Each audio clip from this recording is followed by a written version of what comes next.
So our basketball team, I played 8th grade basketball, and I was probably a 5'1" white dude. So I had NBA written all over me back in the day, right? And my dad wanted me to get ready for the season. My dad liked to drink back in the day. Big time drinker. He's been sober a long time now, but my dad could drink. So my dad said, hey, 8th grade's coming up. You're playing some basketball because you sucked at football. We don't know where this baseball thing's going. You're playing basketball. I'm like, Dad, I'm not sure genetically, DNA-wise, I'm completely qualified to play basketball long term, but we'll do it. So my dad set a hoop up in the backyard. Except when he set the hoop up, and I practiced every day, I'm telling you, every day the summer going into 8th grade, except my dad had some drinks, like a lot of drinks the day that he set the hoop up. And he set it up a foot short, except I never knew that. So I just kept practicing and practicing and practicing on a hoop that was a foot lower than it was supposed to be. So I got a shot you can't even believe from like 9.5-foot hoops, right? So basketball starts, tryouts, only 8 guys try out, so I make the team. But I'm the 8th player. I'm 8. By like 80 spots, I'm 8th, right? If we could have had the ladies play on the team, I'd have not made the team. So long story short, I don't play the first 6 games. I averaged for the season 0 points and 0 rebounds. Let me explain to you why I averaged 0. I did not score a basket the entire season in 8th grade. We're in the championship game against Lorbeer High School. Strep throat runs through our team. That night, I'm so excited because I get to go to my first baseball camp where there's going to be my mom and dad scrimped and saved, and we're going to send me to a baseball camp. First baseball camp in my life. That was my love. That was my sport. And my dad had saved, so all I wanted to do was go to baseball camp. And I went to school that day because I knew if I didn't go to school, my dad wouldn't let me go to baseball camp. And I also that day, I was so excited about it. I'm embarrassed to tell you this, but I was worried about playing baseball. Don't worry about this image. But I was worried that I didn't know how to put my jock strap on correctly. So I went to school that day because baseball camp, my dad wasn't going to make it home from work. So I had my dad show me how to put the jock. So I have no underwear on. I'm wearing a literal jock strap like our chaps with your butt cheeks hanging out the back. If you ladies don't know what I'm talking about, okay? So it's like not a pretty thing. I wore that under my school clothes that day because of the baseball camp. Anyway, 6th period comes along, it's PE. I don't go to PE because I got strep throat. And my dad calls the school, he says, hey, your mom's telling me you're skipping a basketball game. It's the championship. I'm like, well, Dad, I got strep throat. He goes, you don't get to go to baseball camp. You don't go to the damn finals of the basketball game. The best ability is availability. Can you picture my dad, right? I go, okay, Dad, I'll go. The other 2 guys who are on the team don't go because they got strep. So now there's 5 dudes on the team. Guess who has to play in the championship game? Big guy right here. I put my sweats on. We drive to Lorbeer High School. Packed house. Our school, their school, cheerleaders, the band. I haven't scored all year. I never even really play. Everybody takes off their jumpsuits. I take off my jumpsuit, run out, get into the layup line. I'm in the layup line. It's a little chilly, but I'm still in the layup line. I run in the layup line. I run through, I get my first pass. Boom, brick the first layup. I'm running by, I'm hearing everybody laughing. And then my guys are like, oh my God, Eddie! And I'm like, what's up? And I look down and I have my shirt on my children, my shirt on and my jock strap and tennis shoes and socks. That's what I'm wearing. In the layup line. Dead true story. Picture that. Shoes, socks, jock strap, tank top. Brick the first layup. And everyone's like, what? And I can hear the whole, whoa! Everyone's, look at this guy, oh my God! And so I literally, Coach Lindsay, Ed Lindsay, get over here, and we run. And the whole team makes a circle around me. They're like, find him some shorts. Who's got some shorts? They find some shorts in the bag, and I put the damn shorts on. Can you imagine the terror of a little boy? The whole school saw it. The whole Chaparral Cougar school saw my ass in a jock strap. So I went the whole game, scored 0 points. I got fouled with 2 seconds left in the game. We're down by 1. I got 2 free throws. I can't get my damn mind off the jockstrap horror film that took place about an hour ago. So on top of the jockstrap, I airball the first free throw, and I brick the second one, and we lose the junior high championship on top of it. It was a bad day, man. It was a bad day, right? It's like something you would dream about that would literally actually never happen. To this day, you guys, I have nightmares when I'm at the gym. I always check. I always look down. I swear to you. Middle of workouts, I'm like, okay, all right, got it. I'm always afraid. Why do I tell you that story? Because I'm about to tell you something that's going to change your life. That night, I went to baseball camp. The worst day of my life became one of the best days of my life. People ask me all the time, how do you think you became sort of a relatively confident guy with this great upbringing you had? Because I had a strong dad. And every time in my life that's come along, when there's a mentor that showed up, someone better than me that's ahead, God put him in my life and I took advantage of it. Whether that was Rich Thawley or Tony Robbins or various other people in my life. And this one man altered the direction of my life. I'm going to tell you about it. I went to baseball camp that night. night. And it was called Angel Country Baseball Camp. And I used to bat like this, with the bat really flat, like this, kind of just like this. Pitch would come in, boom, the bat was flat. And the reason I did that is my hero for the Angels is a guy named Rod Carew. How many of you know who Rod Carew is? You'll know in a minute if you don't. Rod Carew is a Hall of Fame baseball player. Played the wrong video. Hall of Fame baseball player, one of the greatest hitters of all time. And I'm in the cage, I'm hitting like this, and behind me, I hear a man say, "Who's the little lefty? Who's the little lefty?" And they go, "Oh, that's little Eddie." And I hear him talking, and I hit another one, line drive up the middle. Line drive up the middle. Now, all I'm thinking about is what had happened to me that day. I'm still wearing the same jock strap, by the way. Okay? Line drive up the middle. Just one of those dream moments, right? And the guy goes, "I like this kid's swing." And I look and they turn to the batting cage, and guess who's standing there? Rod Carew, number 29. And he goes, "Hey, kid, where'd you learn to hit like that?" I said, "Oh, my God." I said, "I learned by watching you." He goes, "Let's hit a few more." And he stood, the great Rod Carew, stood right there. He goes, "Let's hit a few more." He goes, "I like your swing." He goes, "Flatten the bat out a little bit. Spread your right foot out. Open your toe." I'm going, "That's Rod Carew." And he goes, "You're good. You're really good. I think you could be a great player someday." And he didn't stop at that. He said, "In fact, would you like me to work with you?" I went, "Yes." He goes, "Well, here's what I do. When I'm in town on Tuesday nights, they come over to my cages and I work with about 5-6 guys just like you. I'd love to work with you. Can you be there next Tuesday?" Yes, sir. I could be there. And for the next 5 years of my life, my baseball mentor, my life mentor became Rod Carew. And I'd sit in the batting cage with Rod. I'd sit in the cage with Rod, and he'd tell me exactly what to do. But on that, he goes, "You're out working everybody, buddy. You're going to do something great someday. With your work ethic, you're going to do something great. You're going to be a great college player." Every Tuesday he was in town, every Tuesday for years. And this man took this shy boy who had just had that experience in baseball over the next 5 years, constantly loved on me, constantly told me how great I was, constantly told me he believed it. And because of what a powerful example he was, when you have one of the 5 greatest hitters in the history of baseball tell you you're great, you believe it. And he didn't just make it about baseball, he made it about life and what a good boy I was, and now I got good grades and I treated my parents well. And when I found out about Rod, is he's one of these special souls that I was one of thousands and thousands of children that he took an interest in, which is why when I graduated college, my first job was at a group home working with kids. I wanted to be just like Rod when my baseball career ended. He poured belief into me, confidence. I started to walk different, think different. I thought I was special. The power of mentors in your life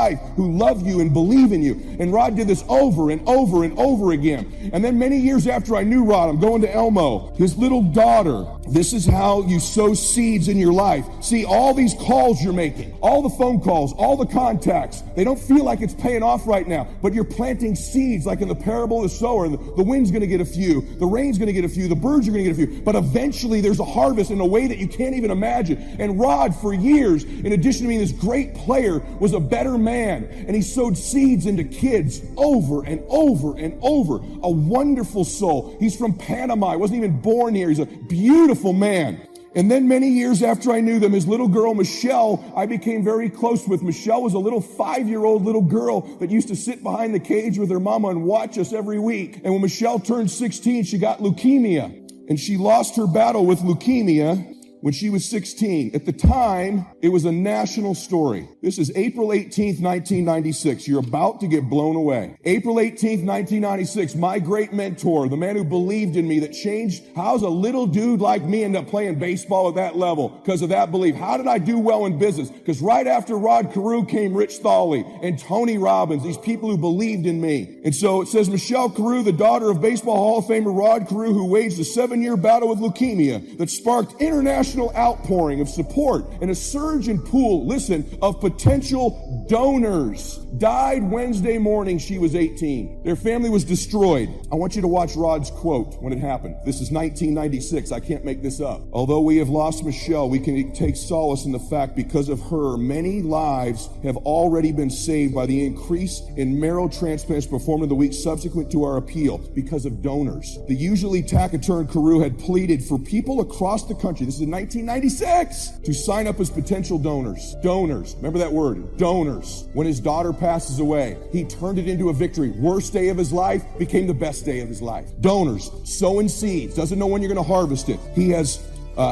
He saw how few African Americans and other minorities were registered for the National Donor Program. Within a few weeks, he began a public awareness campaign after her death. More than 70,000 calls for donors were generated. 2 million increase in donors were made across the country. That's absolutely awesome, said Carew. It's the initiative we've been waiting for. And then it shows you that the hospital's personnel sobbed and exchanged hugs during the news conference. He took the news conference of her death and turned it into a donor drive. After that, he started a foundation called the 29 Foundation after his baseball number.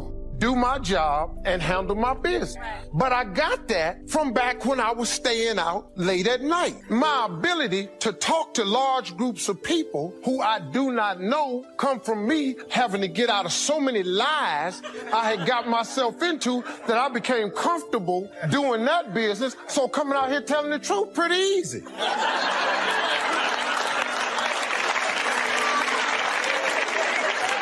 The fact that I could fight you at the drop of a dime back then comes in handy because now I'm a Christian, but there's limits to it. So I don't, look, it's only so much I can take. Then after that, you're going to get off of me. It comes in handy because I'm busy. I don't have time for everybody. People stop me all the time. Steve, I need a picture. I need an autograph. I'm going somewhere. All I want is a picture. I can't stop every time somebody want a picture. How would you like if everywhere you went, somebody stopped you and wanted a picture? How many picture requests I get a day? I can't think of a day somebody ain't asked me for a picture, asked me for something. How would you like it if you was just going somewhere and here comes, and now y'all got video cameras. Y'all just pull them out and here they go. Somebody films me every day, and I'm not even aware. I just look over there, and my boy go, man, step behind me. She over there filming. I get that every day. How would you like that? So, being a former fighter, I was in the store the other day. Probably, let me see if I can tell this. Okay, I got off the plane. I came to Dallas yesterday. I get up and I'm in a stop in a store. We come from the airport. I got to get some water. I go in the store. This brother come up to me. He ain't got hardly all his teeth. He come up to me. He little muscular dude. He come up, Steve Harvey, what's up? So I say, hey man, how you doing? You ain't got no bodyguard? I'm 6'2", I weigh 235. Now I ain't no bad man, but I used to box. So now, you ain't got all your teeth, so you ain't real healthy.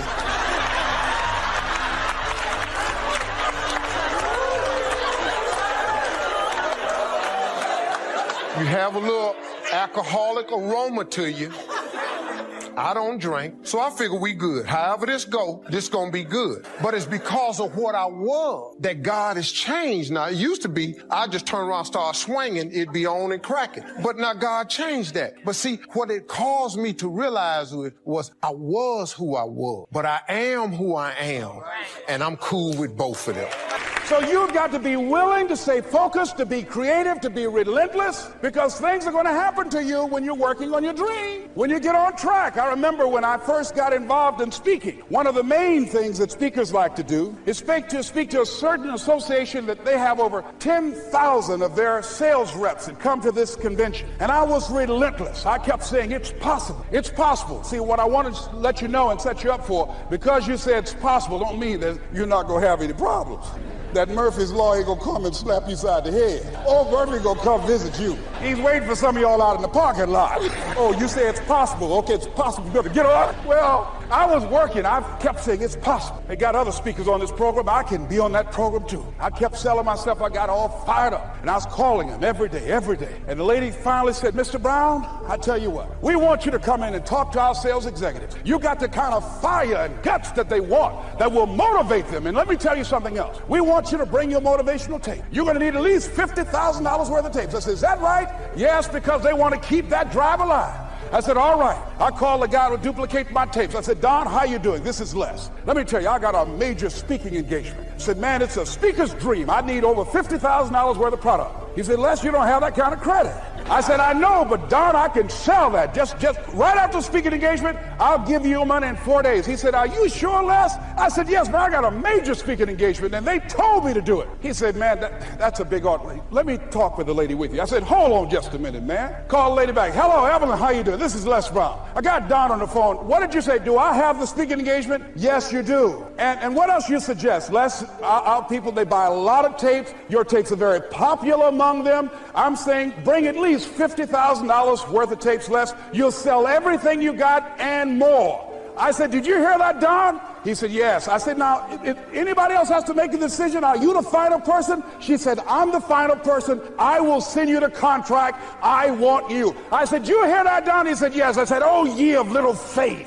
I said, duplicate the tapes, man. Hunk the phone up. Well, he duplicated the tapes. 1 week came by. I'm checking the mail every day. No contract. I said, come on, Murphy, don't start nothing. Come on, man, give me a break. Come on, you know, stay fair. Come on, man. Give your boy a break. Come on. I talked to myself, you know. I didn't want to call him right then. 2 weeks passed by. Murphy said, don't you think you ought to call him? I said, okay. I called. I said, hello, this is Les Brown calling. How you doing, Les? I said, fine. I said, Evelyn hasn't sent my contract out yet. Any additional information you need? So, Les, you haven't heard? I said, no. I said, Evelyn died. I said, she died? I said, did she say anything about me? When I got home, I was so wiped out. And Murphy was in the house waiting on me. Murphy said, is it possible you want to listen to some of your tapes?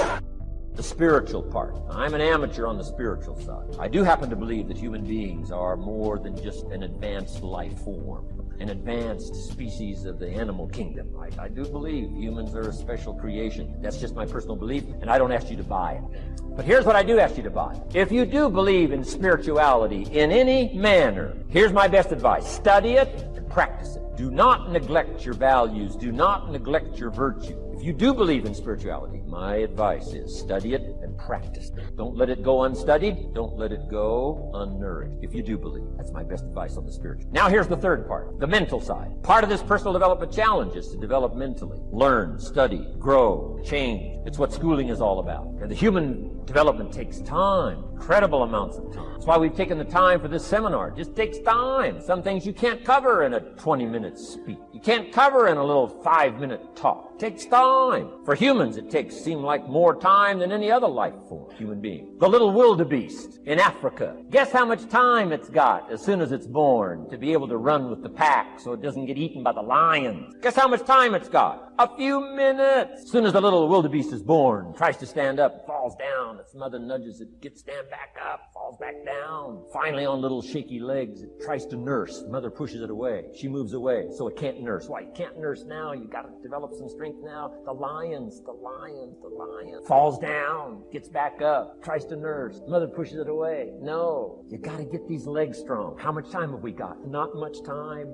Mama wildebeest says, not much time. Not hours, not days, minutes. Wow. But the human baby, wow. After 16 years, we're not sure. Unbelievable amount of time it takes. So it does take time for personal development. It does take time for spiritual development, physical development. But here's also what takes time, and that's your mental development. Feeding the mind, nourishing the mind. Some people read so little, they got rickets of the mind. They couldn't give you a good, strong argument as to their own personal belief. Here's one of the challenges we've got as parents, and that is to get our kids ready to debate the major life issues of the 90s. They've got to get ready to debate. We've spent this last couple of decades debating communism. Communism taught capital belongs in the hands of the state. We've been teaching, no, capital belongs in the hands of the people. Communism taught people are too dumb and stupid to know what to do with capital. You've got to take capital away from all the dumb, stupid people and give it to the all-knowing, all-wise state. And let the state run everything and let the people meekly show up for their work assignment. All glory to the state, communism taught. Kid says, well, is that right? No, all glory to the people. Let the state be the servant of the people, not the people be the servant. Hey.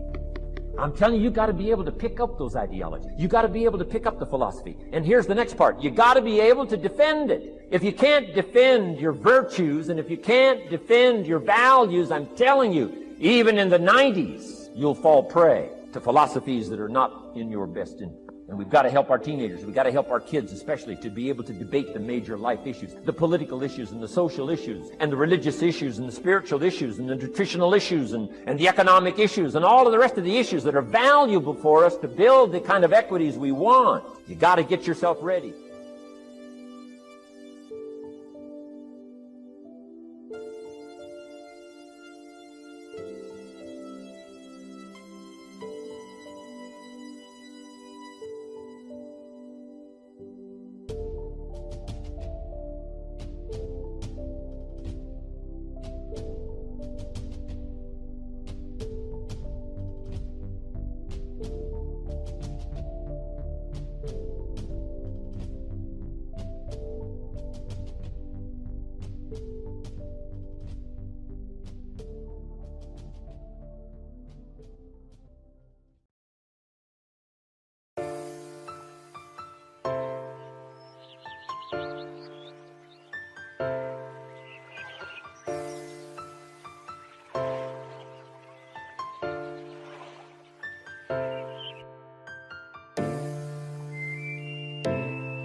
We are not made to survive, we're made to thrive.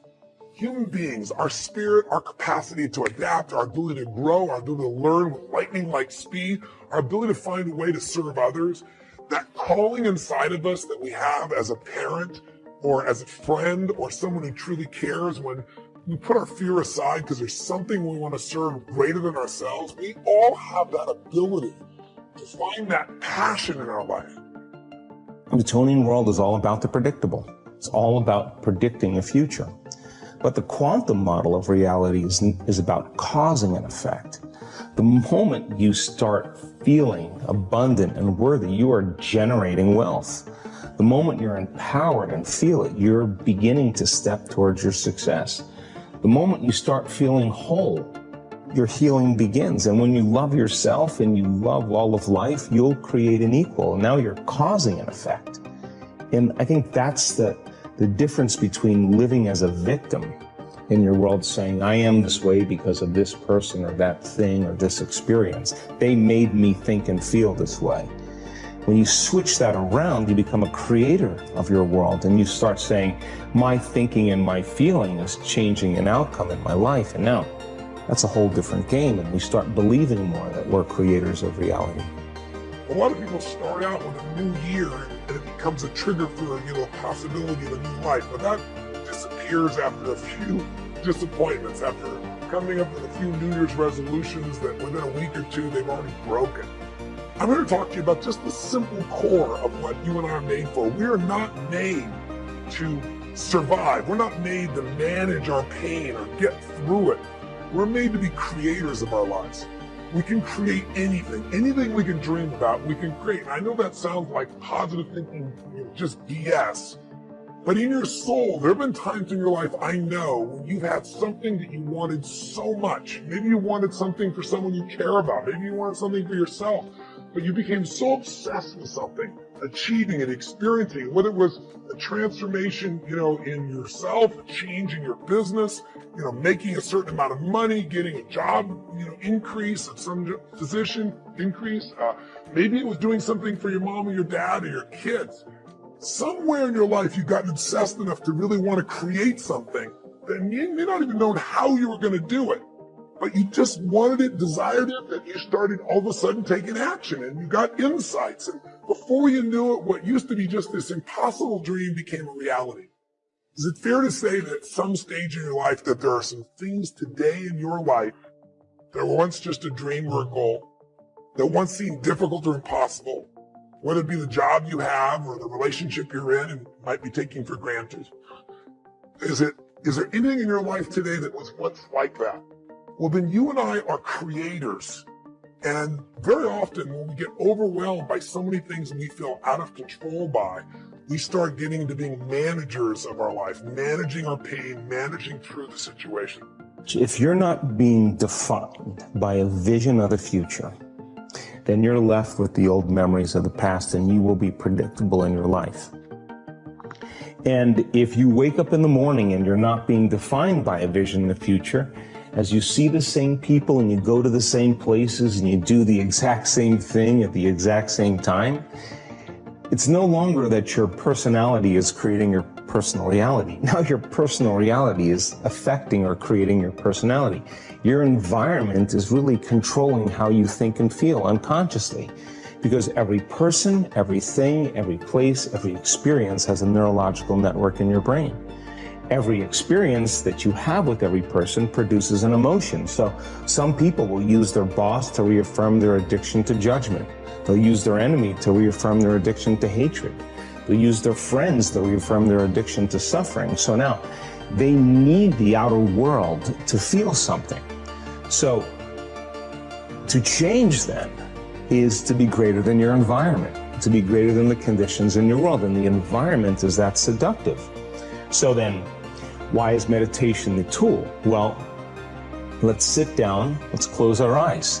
Let's disconnect from your outer environment. So if you're seeing less things, there's less stimulation going to your brain. If you're playing soft music or you have earplugs in, less sensory information coming to your brain. So you're disconnecting from your environment. If you can sit your body down and tell it to stay like an animal, stay right here. I'm going to feed you when we're done. You can get up and check your emails. You can do all your texts. But right now, you're going to sit there and obey me. So then, when you do that properly, and you're not eating anything or smelling anything or tasting anything, you're not up experiencing and feeling anything, you would have to agree with me that you're being defined by a thought, right? So when the body wants to go back to its emotional past, and you become aware that your attention is on that emotion, and where you place your attention is where you place your energy, you're siphoning your energy out of the present moment into the past, and you become aware of that. and you settle your body back down in the present moment, because it's saying, well, it's 8 o'clock. You normally get upset because you're in traffic around this time. And here you are sitting, and we're used to feeling angered, and you're off schedule. Oh, it's 11 o'clock, and you usually check your emails and judge everybody. Well, the body's looking for that predictable chemical state. Every time you become aware that you're doing that, and your body is craving those emotions, and you settle it back down into the present moment, you're telling the body it's no longer the mind, that you're the mind, and now your will is getting greater than the program. And if you keep doing this over and over again, over and over again, over and over again, just like training a stallion or a dog, it's just going to say, I'm going to sit. And the moment that happens, and the body's no longer the mind, when it finally surrenders, there's a liberation of energy. We go from particle to wave, from matter to energy, and we free ourselves from the chains of those emotions that keep us in the familiar past. And we've seen this thousands of times. In fact, we can actually predict it now on a brain scan. There are many ways to get the things that we want for ourselves in our lives. But basically, it all begins with how we choose to think. As you think, so shall you be. 7 little words that I think are perhaps the most important things that we can learn and master in our lives. This old proverb notion that I become what I think about all day long. And once you know that what you think about is what expands, you start getting real careful about what you think about. You don't allow your thoughts to be on anything that you don't want, or that you wouldn't want to have manifest or show up for you in your life. Why would a city known for its great economy over all these years go bankrupt?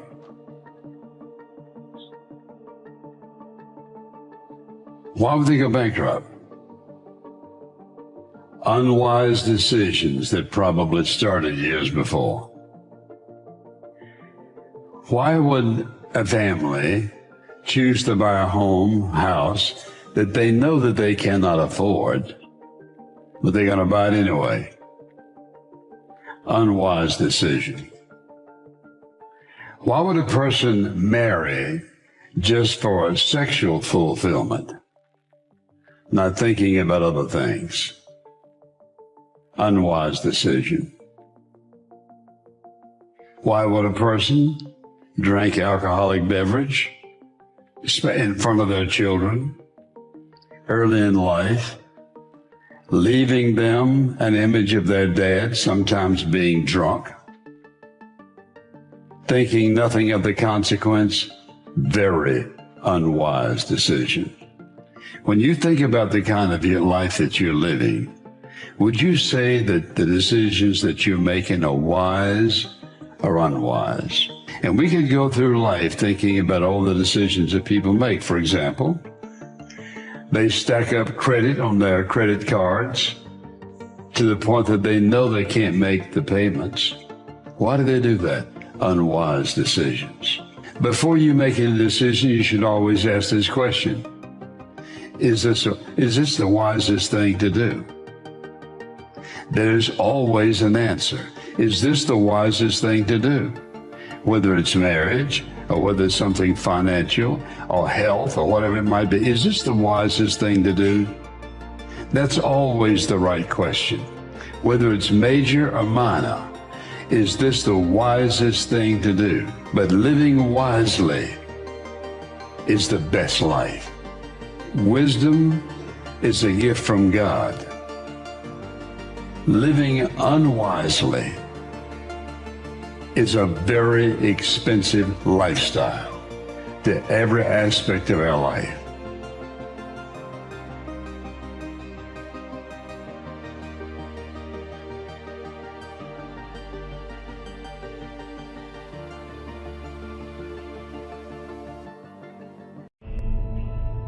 You actually have a say-so in how your life goes. Life is not designed where you just wake up and see how it go and you react. You actually have a say-so you have a determining voice into where your life can go. You have no say-so in what happens to you, but you have a say-so in what you do about it. See, you get tripped out because you got dirt on you, but you need dirt on you to develop. I still got dirt on me. But show me something that has grown into something beautiful that didn't have no dirt on it. You take a seed and throw it on the concrete. Don't put no dirt on it and watch what happens. Because dirt ain't just dirt. Dirt is fertilizer. Dirt is nutrients. Dirt gives you the strength for your seed to push through. Everything you see that's beautiful starts out as a seed, but that seed got to get dirt on it. See, you get mad when haters come your way. You get mad because you get a setback. That's just dirt. You got to have dirt on you to grow into what God got for you. Everybody has a gold standard, a worthy image of self. And it's not just about the physical, it's also about a standard of what they expect to make out of their lives. If you're saying that you want to live your gold standard, then you're saying that you are prepared to accept the highs and the lows, the sweet and the painful. You can see why most people don't live their gold standards. They want the honey, but they worry about the bees. It doesn't work like that. Honey comes with the bees. Everyone wants to know about the great highs, but few people are interested in the terrible lows and the unrelenting stress. I know that for a fact. People want to talk to you when you have it together, not when you're falling apart. They're interested in watching your rockets fly, but not your heart breaking. If you're trying to be cute, then stick to ideals. But if you are sincere about living your gold standard, then the questions are, what are you prepared to endure? The belief of the individual can overcome thousands of followers. One person with a belief overrides thousands of people with just intent. Right now, we have the most valuable asset on earth on our side, time, but it's running out. And right now, you guys are sitting there. And to make that first step towards greatness is the hardest step. But there is one thing harder than that, my friends. It's later in life. As you look back on your life, the windows of opportunity has closed. Your ability is no longer present. And you think back that you could have been great.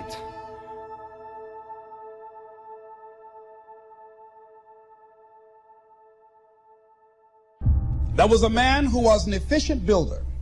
He had worked for years in a large company and had reached the age of retirement. His employer asked him to build one more house. It was to be his last commission.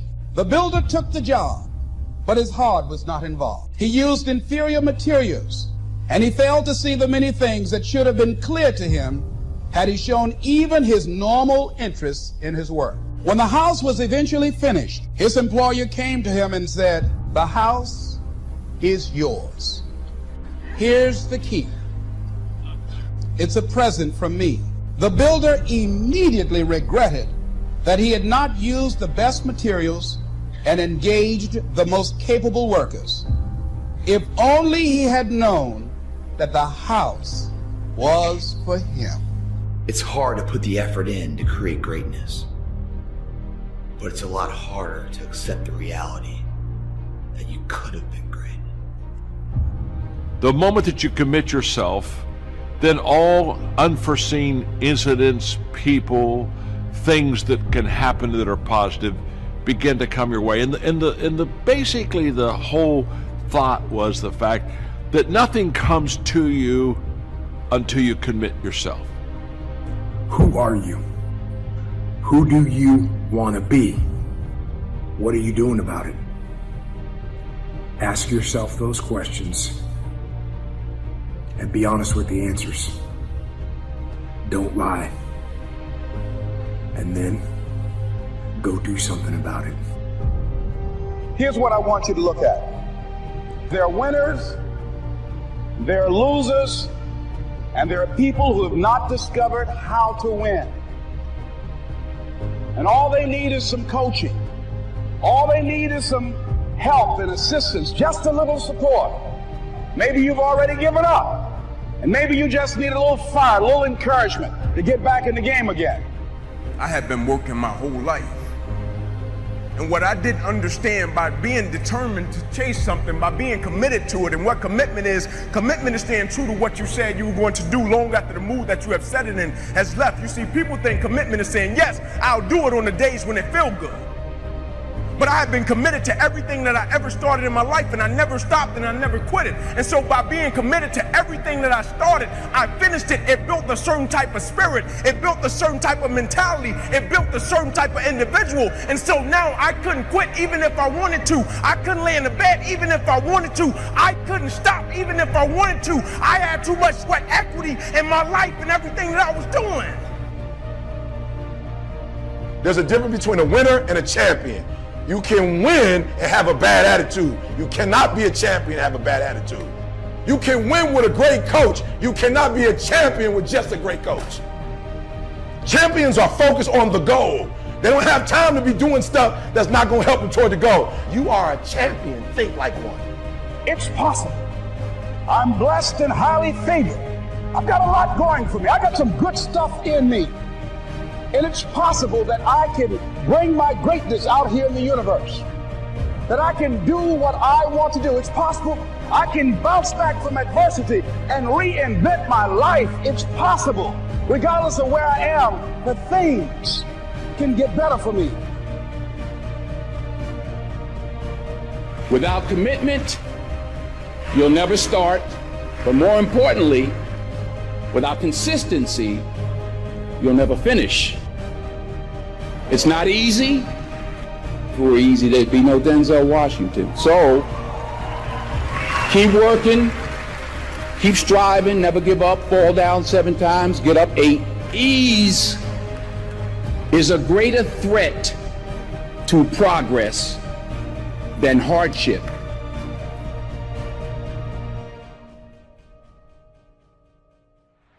Easy is not an option.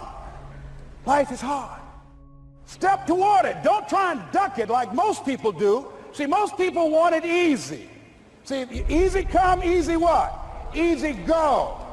See, but when you go at what you're going to deal with and you deal with the difficulties of it, when you handle those hard things close at hand, making those hard decisions right now that you don't want to make, and I'm saying to you, whatever you got to do it, because if you don't, life is going to whoop you until you surrender. At some point, everything's going to go south on you. Everything's going to go south, and you're going to say, this is it. This is how I end. Now, you can either accept that, or you can get to work. That's all it is. You just begin. You do the math. You solve one problem, then you solve the next one. We all fear rejection. We all fear coming up short. We all fear being obsolete. We all fear looking ignorant. We all fear looking stupid. And the fear of looking stupid is the stupidest thing that you could ever let keep you from taking a step in your life. But we do it all the time and blame the barrier. And I would have, and I should have, and I could have. But I got blocked. I got blocked. I was on my way. I got blocked. I was on my way. I lost my job. I was about to do it. I got blocked. Have you ever been blocked?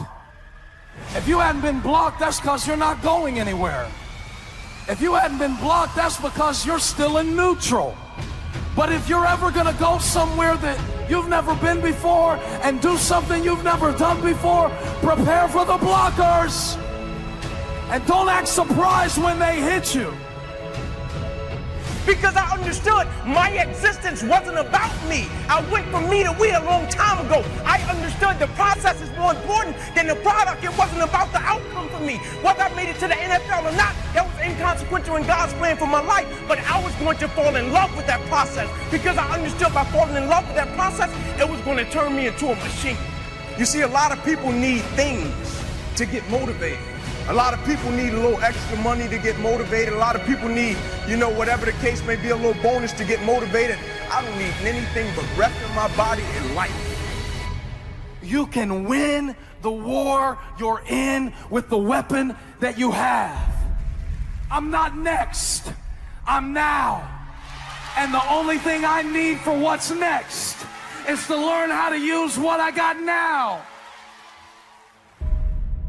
Because when you start looking at giving your best at all times, that's not easy. But when you are committing yourself to doing something, those are the standards that you set for yourself, because that's who you are.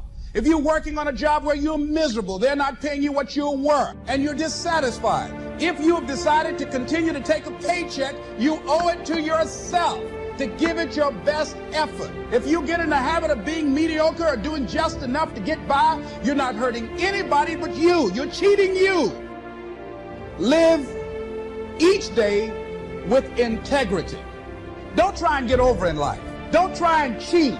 See, a lot of people like to try and cheat. Don't try and cheat. Say, well, you know, this little bit won't count. Everything counts. Be strong. Be very courageous. Be strong. And there are those of you who are allowing a circumstance or a situation to change you from who you are. I need you to rise. Rise above your current circumstance. Rise. Rise. Rise above everything that's going on around you. Rise. Like I need you to get to a point that while you are in the midst of it, you are not experiencing it like everybody else is experiencing it. I want people to look at you like you're crazy, because the way you are experiencing it, the way you are going through it, come on, the way you are going through it, the way you are experiencing it, the way that you're dealing with it, people don't think you crazy. Why? Because like a plane, you rise. You are rising above all of the stuff.